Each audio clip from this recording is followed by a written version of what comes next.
আমি আপনাদের একটা বাগরোলের ভিডিও দেখিয়েছিলাম বেশ কয়েকদিন আগে।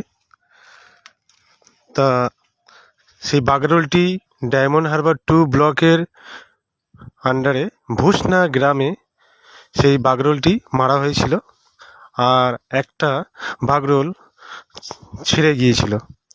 সেটা ওই ভূষনা গ্রামের মধ্যে আশেপাশে কোথাও ছিল। তারপরে ঠিক এক সপ্তাহ পরে আজকেরে ভূষনা গ্রামবাসী বৃন্দের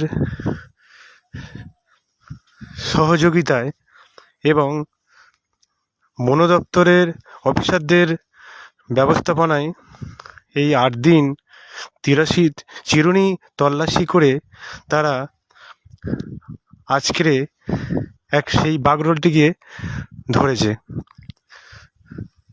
তাই এখনও কিছু কিছু গ্রামের মানুষরা এখনও আতঙ্কে রয়েছে, তাদেরকে দেখা মিলছে।